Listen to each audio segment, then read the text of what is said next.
if they didn't slam to the ground, I mean, if they had slammed to the ground, you'd have a large pile of rubble sitting there on the ground afterwards.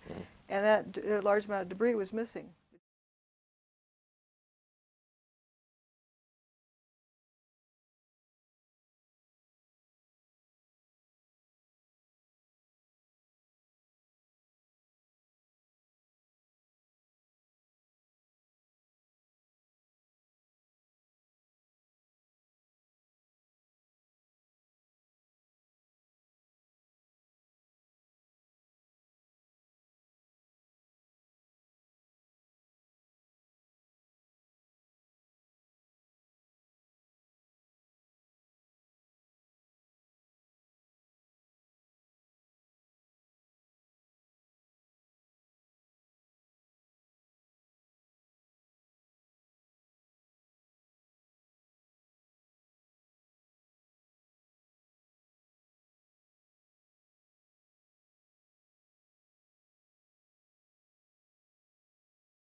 Tower 1 is so overshadowed by this 8-story remnants of Building 6.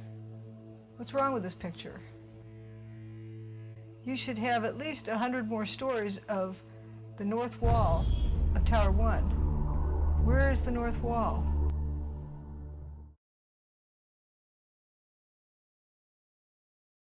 Where'd it go? Where are the towers?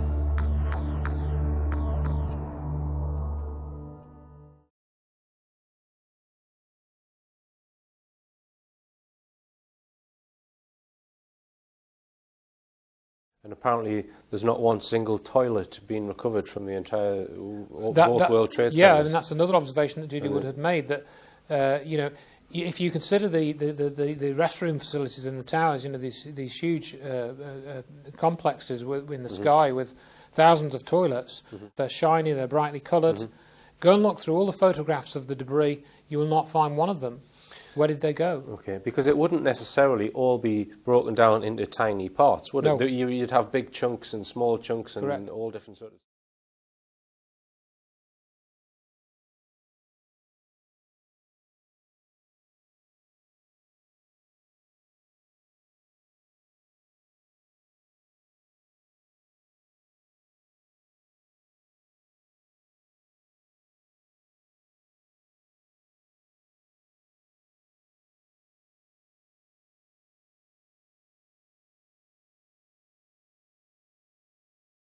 Whether you go with the official story of the pancake collapse and so on, or whether you go with this later story of bombs in the buildings, we call it BIB, bombs in the building in either of those two sets of circumstances would have hit the ground.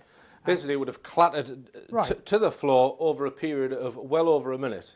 Yeah, something like that. So you would have had a seismic trace up and down for over a minute, and it was less than 8 seconds, and it was barely practically non-existent. Yeah, well, it was much smaller. I mean, Dr. Wood goes into the book and compares it with the Seattle Kingdome, which was very well recorded in terms of video, photographs, what was on the ground afterwards, and also the seismic signature. And she compares that with the World Trade Center, which were much taller buildings and so on. So she has that direct comparison looking at the scientific data for those two things, and they clearly do not match up, which indicates from the seismic signal too, the building didn't hit the ground. If you remove two 500,000-ton buildings, you're going to create a surface wave. But it only lasted 8 seconds. You know it takes 9.5 seconds to throw a bowling ball off the roof of the towers and have it hit the ground? So how can this be? If the buildings had slammed to the ground, the seismic signal would have shown it.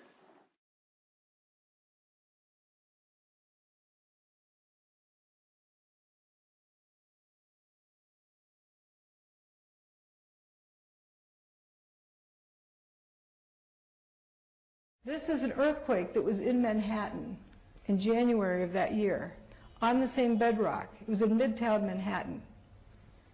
So we can test how that bedrock carries a signal.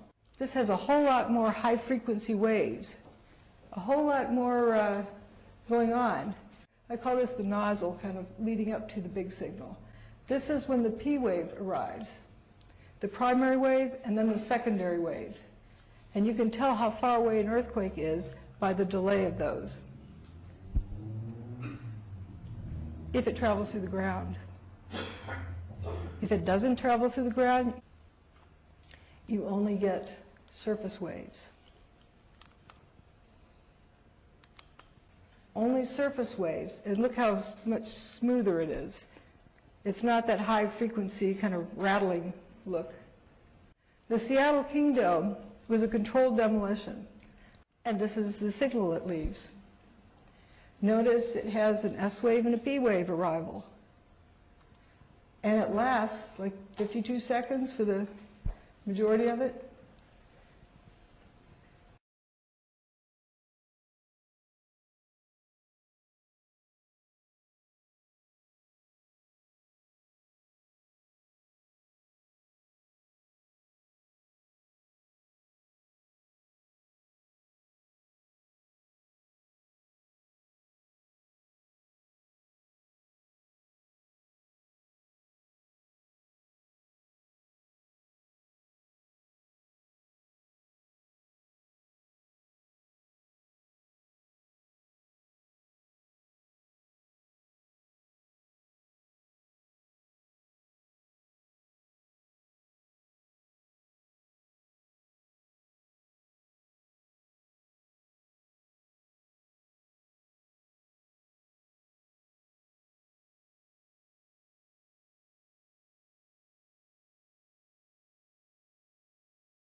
The crime scene will tell you if you listen. I missed something. I didn't see something. Let's talk about the toasted cars, because this is one of the most fascinating things for me. You've got various diagrams in your book which show where these car parks, or where various cars were parked, and there's many testimonies of different responders who see cars all over the place exploding, their engine blocks bursting into flames, this kind of thing. The most striking area is West Broadway. Mm-hmm. It goes past Building 7 and goes north for several blocks, and every car along there was toasted. What I mean by toasted is it's toast, is history. Not necessarily burning being the cause, just you have to repair, you can't repair it, you have to buy a new one. You have to replace it. But all the cars along that road were toasted.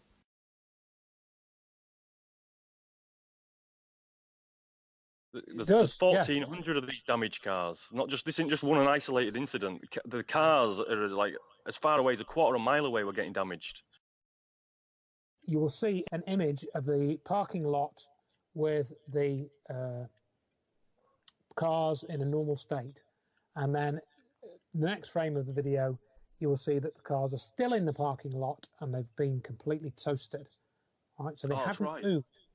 Where that car park is, there's a sea of unburned paper in between that wasn't ignited.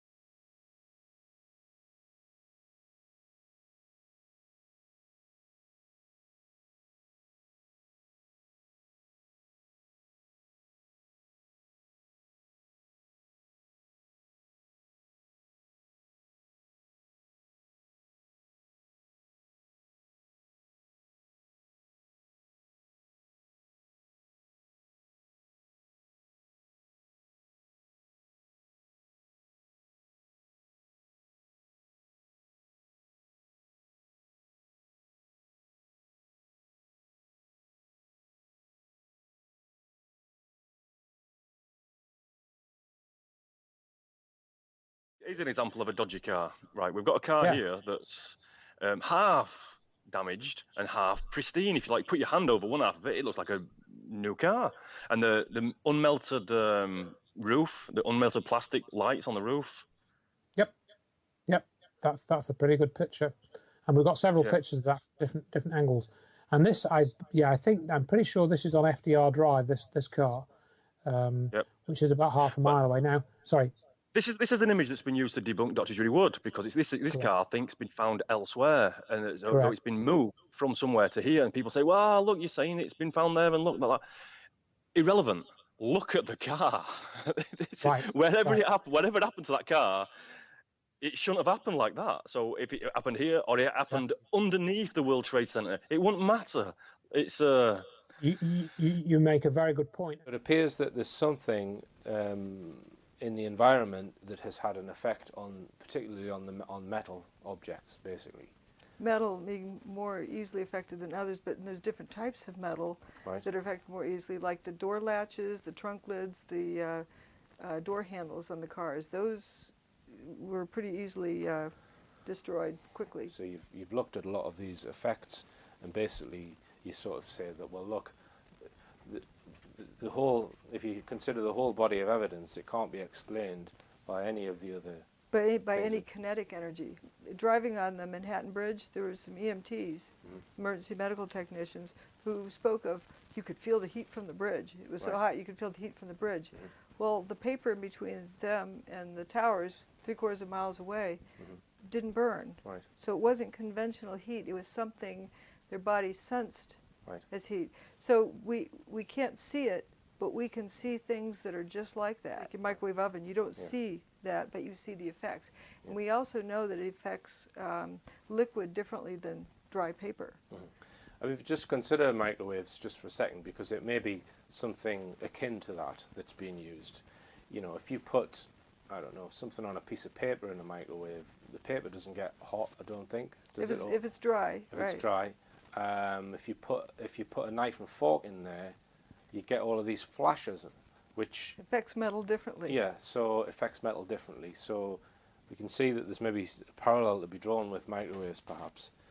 But what that is a demonstration of is that that's directed energy in your microwave oven. Yeah. And what we saw in 9/11 had the same symptoms of some kind of directed energy, not kinetic energy.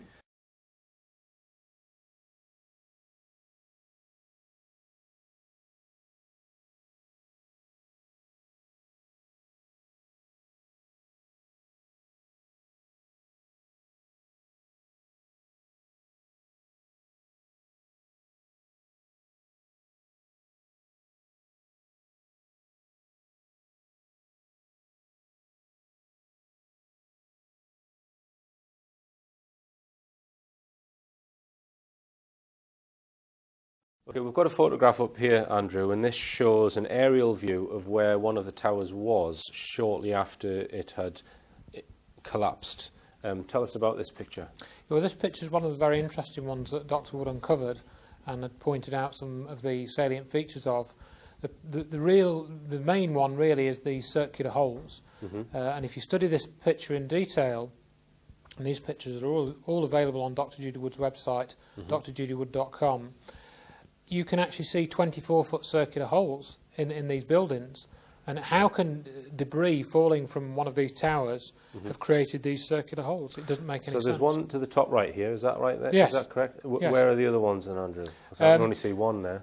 Well, if you have to really zoom into that picture to see some of the other ones. You can actually see a couple in the pavement and in the street. Okay. And I think on the next slide we've got, you can actually see there that hole is made up of a number of smaller holes and these little cutout bites which are also circular. Yeah, I can see around the edge here. Yes. Is that what you're talking about? So just like you've got circular columns cut out of it. Okay, so it's like almost being made by a sequence of circular. Yes, and this expression.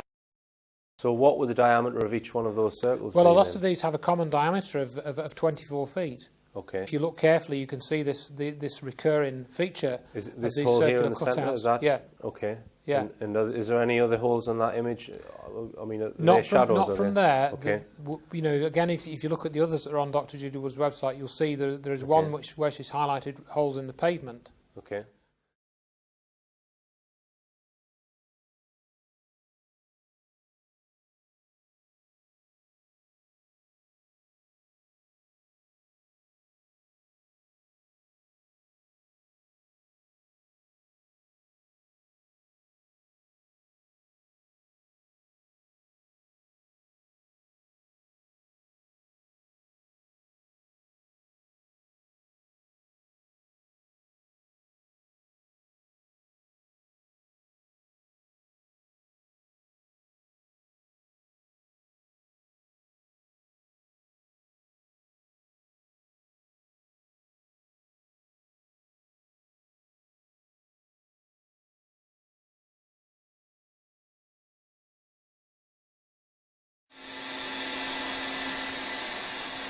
Get it.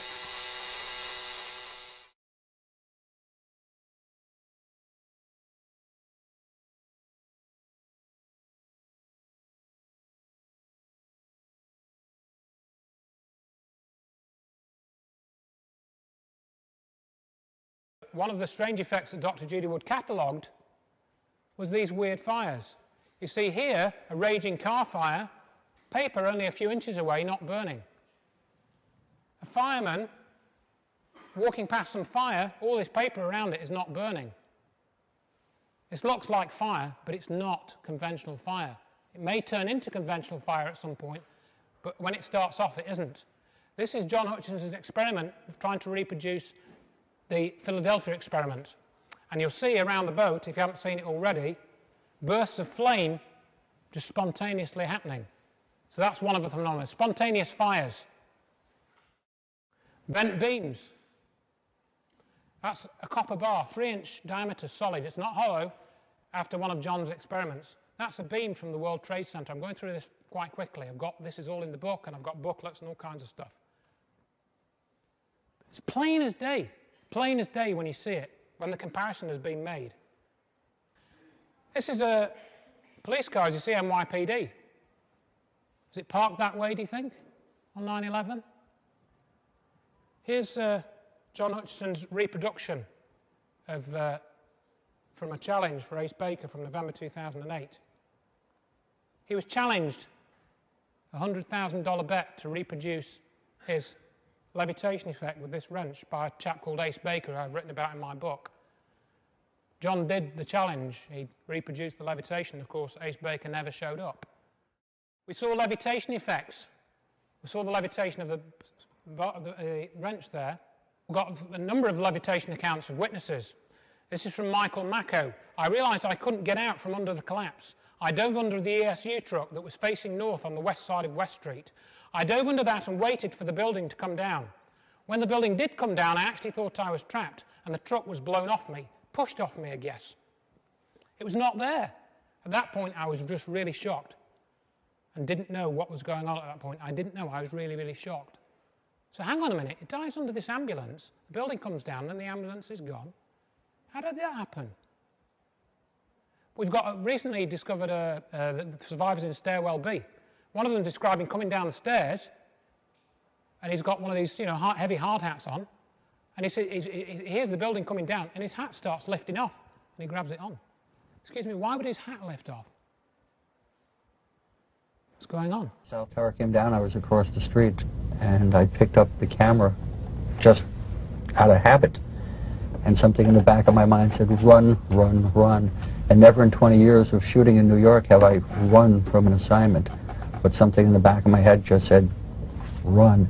And as I hit the corner of Liberty Street, it was almost being picked up by a tornado, almost being picked up by a wave. It was like being picked up with the black cloud. That black cloud had substance. It was like night, but it had a solid feel to it. It was like gravel, hot gravel, and just picked me up and tossed me about a block. At one second I was running, and the next second I was airborne. And I lost my glasses, I lost my cell phone, I lost my pager, but managed to hold on to both cameras. But it threw you for a block? I was back down at Ground Zero last week and walked the area where I have a pretty good recollection of where I was and where I wound up. And it was just under a city block.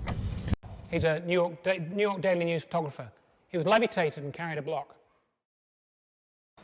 Look at these two cars placed on top of one another. Have literally an engine that is melded together with other parts of the car. Moving over, you've got another car they moved here. It looks like it's been through a war. You can see the papers, all the burned out papers from the building. You see the soot and the dirt.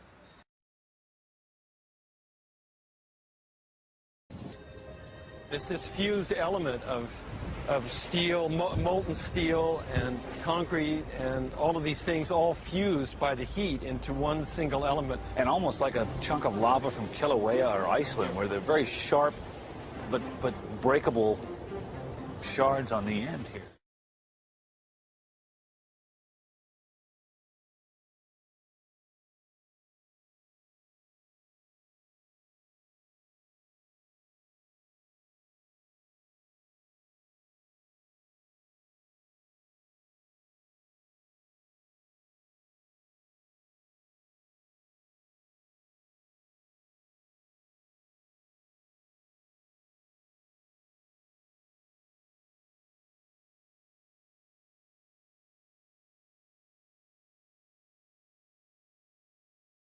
SAIC are manufacturers of directed energy weapon systems or components. SAIC were in charge of ground zero security the day after 9/11. Another speciality of that company is, guess what? Psychological operations, folks. NIST, when they wrote their technical reports about how the World Trade Center was destroyed, which they received over $10 million, they used a number of contractors, and two of them were Science Applications International Corporation and Applied Research Associates, and also Boeing supplied data. They all do research in directed energy weapons. Just a coincidence, of course. They don't know anything.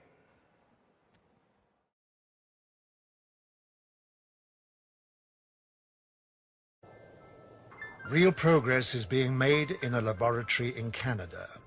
Here, the full significance of the physical laws of light and space have become clear to John Hutchison, and he is utilizing this knowledge to produce cause and effect experiments which lead to an understanding of the harmony of nature. Science, in harmony with the laws of nature for the good of mankind, will hold great values in many fields and would advance its course beyond our present comprehension. John Hutchison has been working in the areas of electromagnetic forces and the changes in the molecular structure of materials for many years. He has in this time achieved a breakthrough in anti-gravity knowledge, providing spectacular examples of heavy objects flying through the air without any visible signs of propulsion. He has also made amazing discoveries concerning the alteration of compositions of materials by subjecting them to a form of electromagnetic bombardment. We're looking at something which you know shouldn't be happening.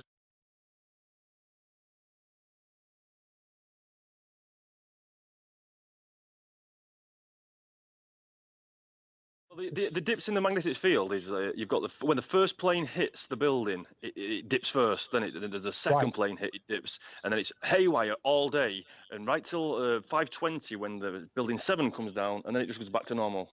So whoever did 9/11 had to be able to move hurricanes around and affect the Earth's magnetic field at the same time, like in a cave with a satellite phone. Right. Yeah. Something very unusual is going on. This is an amplified trace of the Earth's magnetic field, which was measured by 6 different instruments run by the University of Alaska, and they're called magnetometers. During the events of 9/11, these things go haywire. So something very odd. This is just one measuring station. This is 6 measuring stations. Correct. This is 6 different instruments. This is like a zoomed-in portion. And what Dr. Wood did is she downloaded the raw data from these magnetometers and she put it into an Excel spreadsheet. You can see that this deflection of the Earth's magnetic field, this divergence, started around about 8:15. And it carried on and reached a minimum point at 8:46. And then it kind of sort of recovered and went back the other way. And then it kind of reached a maximum at where that brown line is, around about 9:03, 9:04. It started to just go down again. So anyone know what happened at 8:46 on 9/11? It was when this alleged first plane struck. So what does this mean, folks? Do you think that a plane crash can affect and make a hole in the towers, and it can affect the Earth's magnetic field as measured 3,500 miles away, which is where these instruments were? I suggest to you that, I put it to you that we're looking at something off the charts of your current experience and knowledge if you've not been studying some of this separately. We're talking about energy effects. All of the evidence points to energy effects, and none of it points to traditional explosives and nukes and bombs and thermite and any variation of that.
Hi, Abe. Welcome to the show. Hi, thanks for having me, Ryan. How is it that you came to begin questioning the 9/11 events?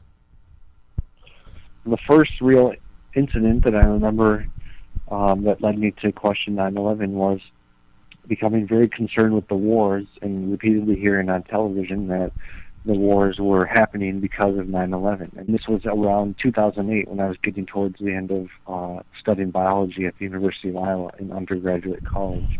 Our country was on this trajectory to cause all this harm and to drop all these bombs when there's so many people here at home that really need our help and so many things could be improved. And so it's really just my concern for peace and wanting to promote peace that led me to become very concerned. And that's what led me to actually, unfortunately, I'm much wiser now, thankfully, but unfortunately at the time, that led me to become a supporter of Barack Obama, unfortunately, back in 2008, because I didn't think that all the things he was saying were going to turn out to be lies and false promises, but at least at the time they sounded very good, and it sounded like someone who wanted to promote peace and wanted to end these wars and wanted to close Guantanamo Bay.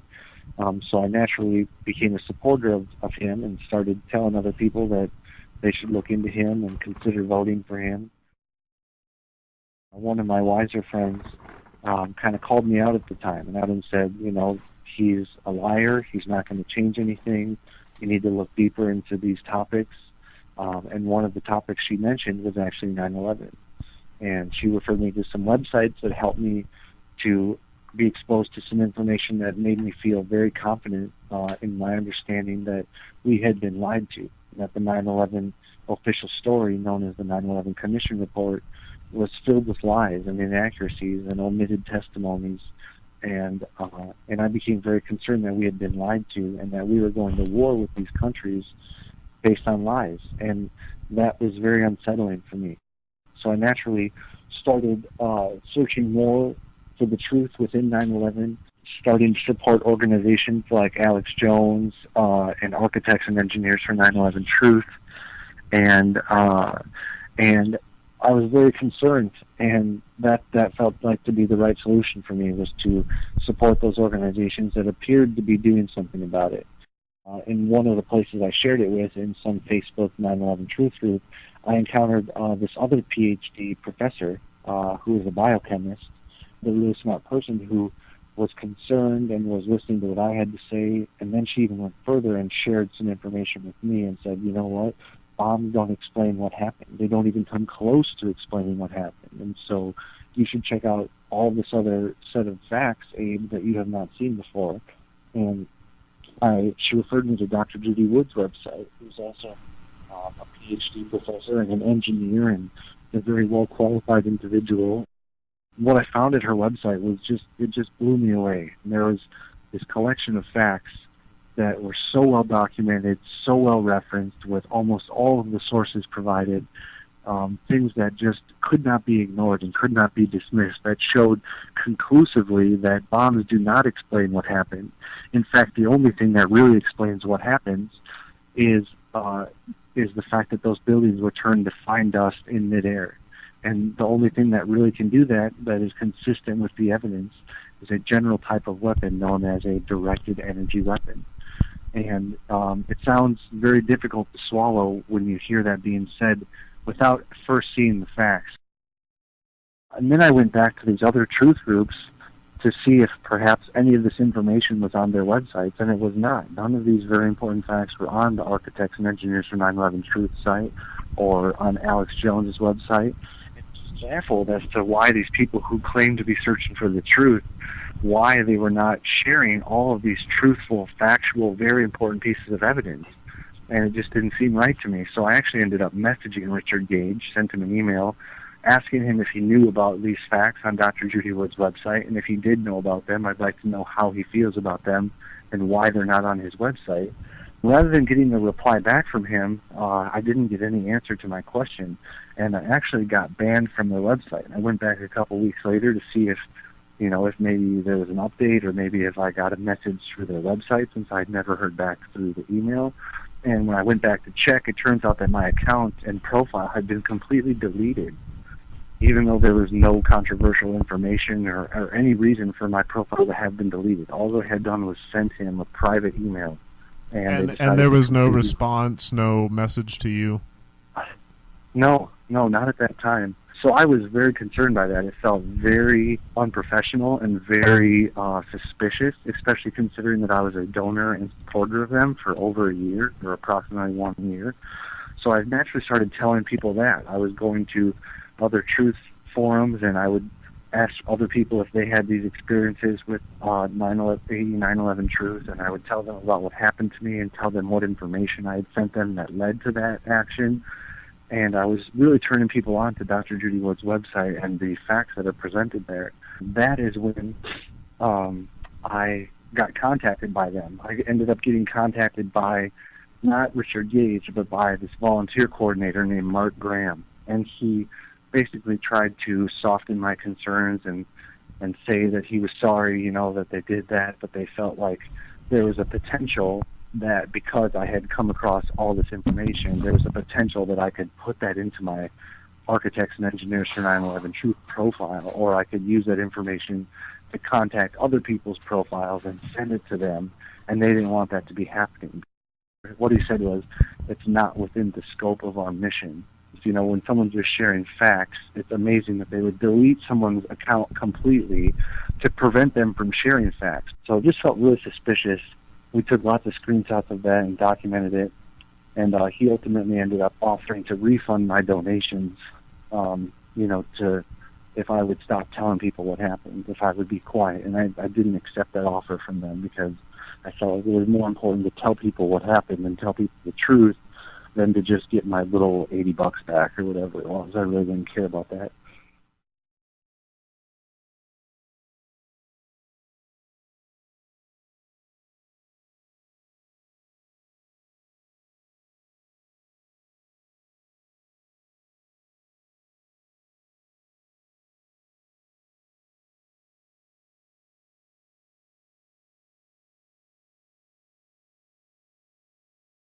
In the normal sort of regular thermite, it's actually iron oxide and aluminium powder. You mix those two together, obviously fairly freely available, and you put in a hot fuse. You need a hot fuse of several hundred degrees centigrade to set it off, so you can't just start it with a match. You need something like a magnesium strip burning to set the thermite reaction going. You know what the more common name for iron oxide is?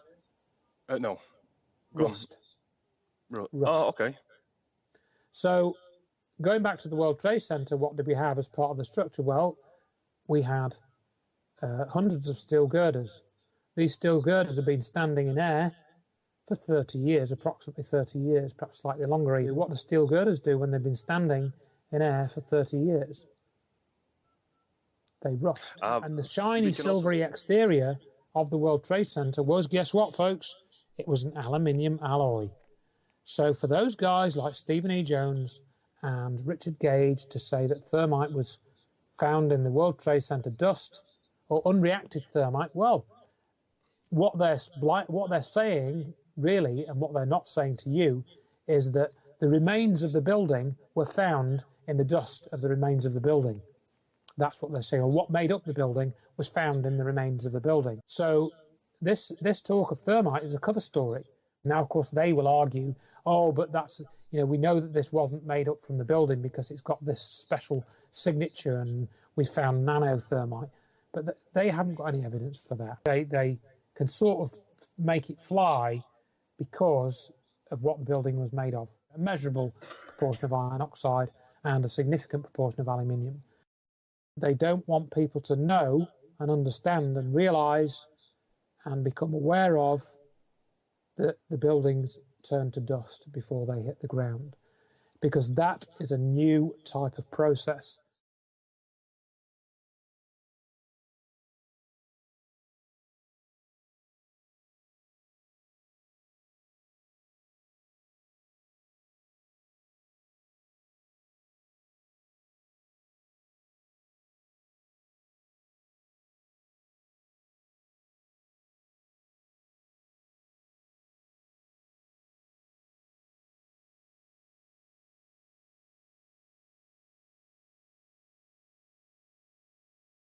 And another part of the story that I forgot to share earlier that I'd like to really emphasize is involvement of Wikipedia in the censorship of this evidence and what is going on and why they are not only are they not sharing the evidence, but they're actually actively preventing it from being shared on Wikipedia, despite the fact that it is a public forum and a public place for discussion. So I signed up for an account on Wikipedia so that I could edit it because it's available to be edited by the public. And I created a page devoted to Dr. Judy Wood. I created a page that talked about her academic credentials, talked about all of her peer-reviewed publications. She has many, many peer-reviewed scientific publications in major engineering journals.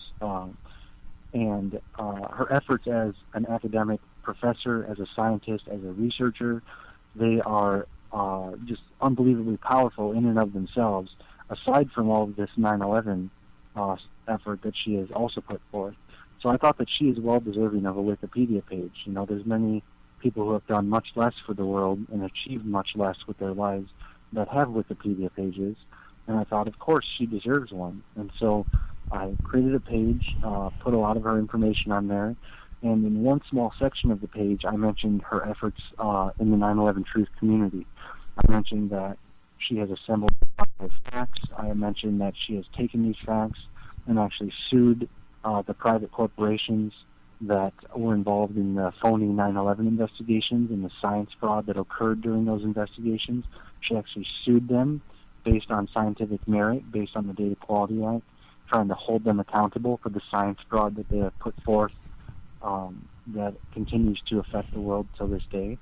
And I put some documents from her court case on there, and it was just amazing because within a few hours of creating that Wikipedia page, someone had already deleted it. Some moderator with higher powers had already deleted the page. And I tried to recreate it, I tried to appeal it, and that moderator would not allow that to be done, no matter what reasons I gave. And so my next step was to try and insert her name and website into the Wikipedia page called 9/11 Truth Movement. Because Wikipedia is not against discussing 9/11 truth. They even have a page called the 9/11 Truth Movement page on Wikipedia. So I thought, well, if I can't have her own page, then of course I can stick it in there. You know, stick a link to her website, stick her name, and mention her court case there. And after reviewing that page, I felt even stronger about that possibility and that decision, because there are many, many less qualified people who have contributed much less towards the actual discovery of the truth and alerting the public to the truth than Dr. Judy Wood has. For example, David Ray Griffin, who is, I believe his PhD is in theology, you know, the study of religion. He is mentioned on that page several times. He has got lots of information there discussing him and books he's written, and he's not even a scientist. And so I thought, well, of course, like, she definitely belongs on this page. I'm going to stick her in there, and hopefully this will bring more attention to the facts that she has discovered and assembled for us.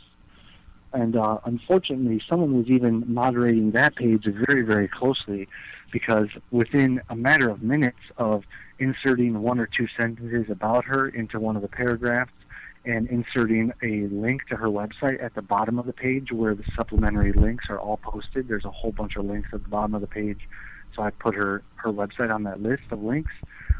Within a few minutes, someone had detected that and had deleted out those sentences I had added and deleted out the link to her website that I had added. It seems like very alarming. It seems like her name might be flagged on Wikipedia. Yeah, I would agree. Those are my suspicions, that someone or a group of people were actively censoring and watching for any information about her. And they were just suspicions. You know, I didn't have any proof of it. I had this suspicious behavior, but the actual proof came during the appeal. So because it's a public forum, you're able to appeal decisions that are made by higher-ranking moderators. So if you feel like you've been mistreated, or if you feel like information is not being edited appropriately, you can appeal those editing decisions to other moderators and see what they think too.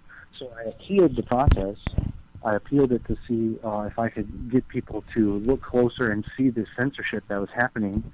And the public policy of Wikipedia, I believe, is that public appeal discussions are meant to stay open for several days. I believe it's like 5 to 7 days, so that enough public moderators can log in, look at the debate, weigh in, give their vote, and then a decision is made after several days. Within something just like 12 hours, my appeal discussion was closed and locked down so that no one else could comment on it or edit it. And so that was a violation of Wikipedia's own policy in the way that this was addressed. And so in that process, I started actually individually messaging the moderators and saying, look, you have violated this website's policy. You know, you have completely broken the rules to try and censor this information that is completely appropriate for this page, and more important than anything that's currently on this page. And I'm very unhappy about this, and I'm not going to stop bringing this up. I'm going to appeal it again and again and again until I get some type of real answers. And that is when two very, very important things happened, both of which I've documented with screenshots, and we've created an internet article so that people can actually see what happened to me when this occurred. One is that my account was banned. So they completely banned my account because I was pointing out that they had broken the rules of the website to try and censor the information that I had put on there about Dr. Judy Wood. So that was one thing, that I was banned. My account was completely locked down so that I could no longer edit, no longer message other people. And then number two, that's when I got a message from one of the moderators that were involved in helping shut down the conversation and helping to censor the information that I was putting onto that page. And his user account was named Hoopabloob. Again, you can see these screenshots. I can refer you to the actual websites where they're hosted. But ultimately, it's what he said that is the second and most important thing of what happened with the Wikipedia exchange. He literally said to me, he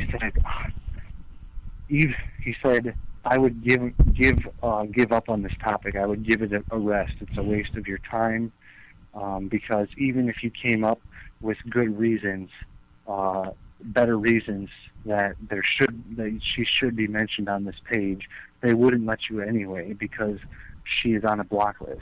Her name is blocked. And so he admitted to me that there is a block list that Wikipedia has, and her name is on it.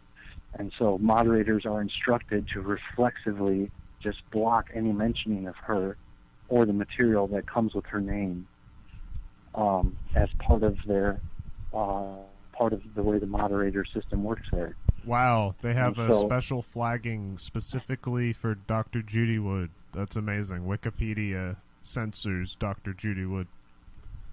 Yeah, and it's amazing. And on the other side of things, they do not censor any of the other 9/11 Truth individuals. There's full-fledged discussion about Richard Gage and Thermite and Alex Jones and Dmitry Kalazov, but no mentioning of Dr. Judy Wood. So it's okay to talk about everything else, thermite, bombs, explosives, nukes, jet fuel, whatever, but don't you dare talk about Dr. Judy Wood, otherwise they're going to freaking block that and they're going to ban you.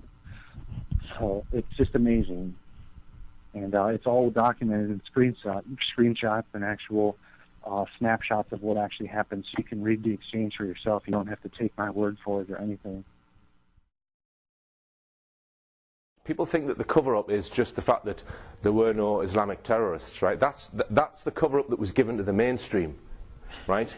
But people such as the people in this audience who said, I don't believe that, right? They had to be managed, right? And they had to be managed to prevent them discovering this hidden technology. And this was the second part of the 9/11 cover-up, to keep the technology that did this hidden. And what this has involved is creating bogus researchers, some of them scientists, and groups to steer those questioning the official narrative towards conventional explanations. So it was done by bombs, or it was done by nukes, or it was done by thermite. And they have been very successful at this. Intelligence agencies are well practiced in setting up fake companies, fake pressure groups, fake websites. They do it all the time. It's their bread and butter. And that's what they've done with the 9/11 Truth movement. One person who has exposed a lot of this is Andrew Johnson. He's been featured on my show a lot. He got involved quite a few years ago now with some of these groups that contain scientists that were trying to find the truth about 9/11, or he thought they were trying to find the truth about 9/11, because Andrew posted some physics equations on a website and he was asked to join one of these groups. Having read this, Andrew, you know, it just becomes apparent what a battle you've been involved in over the last 5 or 6 years. It really, you know, you are Judy Wood's pit bull terrier. That's the impression I get by reading this, and it must be, well, even slightly traumatic for you over the last. Just from reading your book, that you really, it really has been a battle of wills. It's definitely been a battle, and I think I've described this as a numbers game. I mean, essentially, to summarise what's going on is perception management. I basically put down a little calculation about the free fall, which is very simple. You know, you use the laws of motion, S equals ut plus a half at squared, which is one of the equations of motion which you study at in your physics A level, or I don't know if they still do it at GCSE now, but V squared equals u squared plus 2as as well. That's one of the other equations of motion. That's right, that's it. And so, you know, you can derive from that the free fall time of the towers based on the acceleration due to gravity and so on. It's a very, very simple calculation when you know how to do it. And I'd been posting that around various forums, one of which was a physics forum, and that generated a couple of thousand responses, I think, over a period of about a year, 18 months or so. And I have a feeling that because I was trying to approach it from that angle, somebody was, you know, looking out for the people on the internet that were doing that. Right. And I got an email from Stephen E. Jones at the end of 2005, I believe it was December. Now, it transpired later that this scholars group seemed to have been formed after a meeting between David Ray Griffin and Dr. Judy Wood, and she's spoken about this, that she had a meeting with him in, I think, about July 2005, around that sort of time. And Dr. Judy Wood gave David Ray Griffin her card, and she said, well, we need to get some scholars together to, you know, to actually question the official story and so on. And it was then, at the end of 2005, that this group formed. I was invited to join the scholars group, and I thought, hooray, hooray, you know, some academics are actually trying to do something now after, you know, 4 years of just nothing, really. Dr. Judy Wood and Dr. Morgan Reynolds published this article because they were very unhappy that Stephen E. Jones had been promoting that thermite was one of the main causes of the destruction of the buildings. Thermite is not an explosive. And when Jones put this into his presentation in February 2006, he said thermite plus other explosives. And Dr. Wood had had various debates with Stephen E. Jones in email, and sort of said, well, why are you saying this with thermite when we don't really have enough evidence at this point to say that, yet you're claiming that that's what was used. And then Jones published this paper, which you know, Dr. Judy Wood certainly didn't endorse. And he published that at the end of 2005, and I was one of the reviewers on that. And I, you know, I mean, with my limited knowledge at that time, I couldn't see anything wrong with it. And now I look back and, you know, I think how silly I was. And then I became aware of Dr. Judy Wood's research. There became a need, as I saw things, to document what was actually going on, because I saw that certain people were acting to try and keep that research marginalised. It became clear to me that a number of people weren't happy with me and others, you know, trying to support what Judy Wood was doing and her research. She didn't, because she was seeing all these strange effects, she didn't really know what to call it. She knew it wasn't explosives, she knew it wasn't a gravity fire collapse, so she was a bit lost to know what to call it. All she could see was the energy effects at that point, and that was sort of between 2000 and I think 2004 and 2006. Stephen E. Jones says, well, I can't associate with Judy Wood anymore. You know, again, he didn't say that literally, but that he wanted to form this other website, and that was called Scholars for 9/11 Truth and Justice.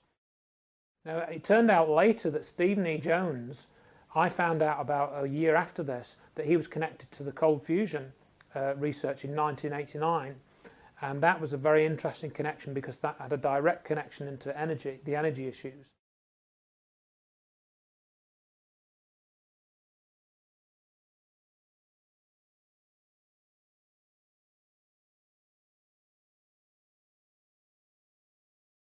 Prior to the 1989 announcement, Stephen E. Jones, a physics professor at nearby Brigham Young University, learned of Pons and Fleischmann's work through an informant at the DOE. In a flagrant example of shameless opportunism, Jones insisted on going public quickly with his comparatively much less clear results. Disparaging the excess heat claims of Fleischmann and Pons, Jones' announcement would have effectively prevented the two scientists from patenting their process, a process they had developed on their own over long years of research.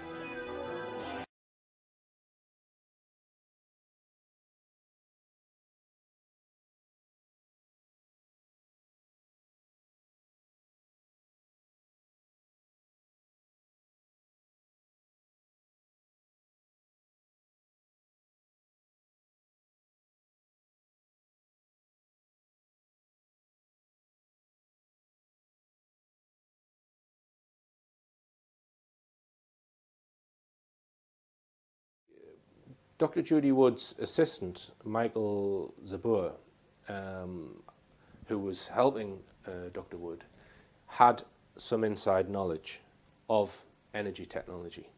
Can you expand on that, Andrew? So it would appear, I mean, you know, when we found this connection between Stephen E. Jones and cold fusion, which we weren't aware of initially, I'd never heard of him in that capacity, but I knew about cold fusion. And so when this came up, I think in 2007, we saw this video of him in this year 2000 documentary called Heavy Watergate. You can see Stephen E. Jones in this documentary mentioned and referenced, and he's mentioned in Eugene Malov's book. Dr. Eugene Malov was a researcher who resigned from Massachusetts Institute of Technology over the cold fusion affair. Because he knew and could prove that cold fusion worked. Yes, essentially. It produced energy from the quantum vacuum or wherever. Wherever. It's a nuclear. The other thing is it's some type of nuclear reaction. And this is what the Hutchison effect also seems to create. It's some type of nuclear effect which comes into play both in cold fusion and in the Hutchison effect. If you look at the way that materials can be transmuted, for example, that's a common element in this. Now, Eugene Malov was murdered in 2004. He was, which coincidentally was just over a year before Stephen E. Jones came onto the scene. And Eugene Malov's book mentions Stephen E. Jones on 100 pages. So he knew, he was very familiar with Stephen E. Jones. Michael Zabur, who had access to Malov's work.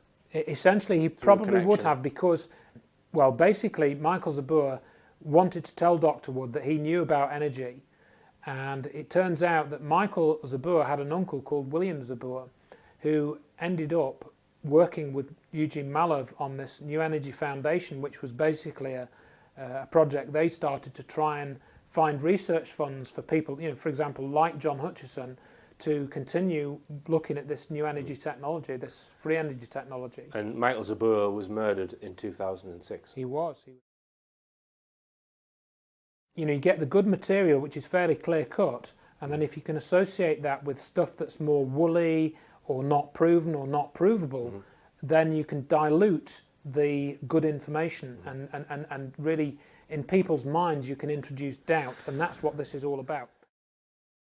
I just want to talk about briefly Richard Gage. The one thing I learned about Gage, and Edge Media Television have been repeating his 9/11 lectures. He's an architect who gives the standard controlled demolition thermite story, and for me, he's as bogus as a £6 note.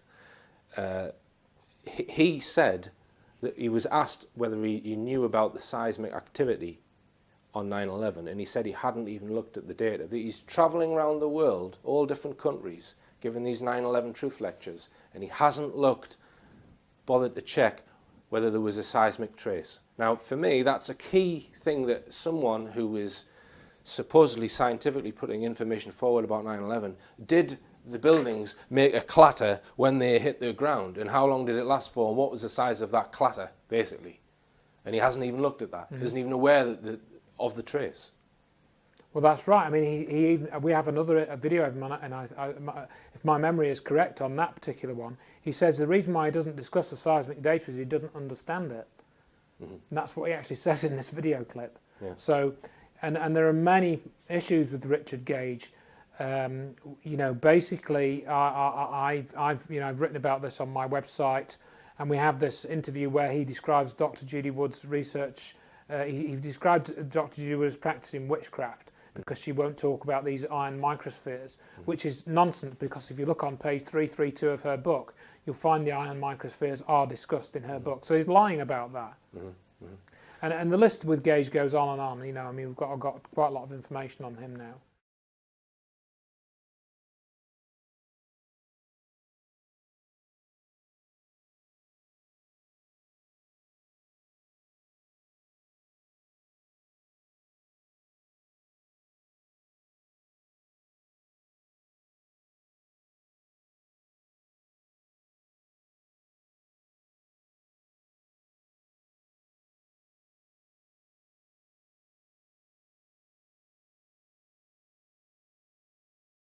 And you had previously written to other BBC producers in the past. I'll just read out a little section here, Andrew.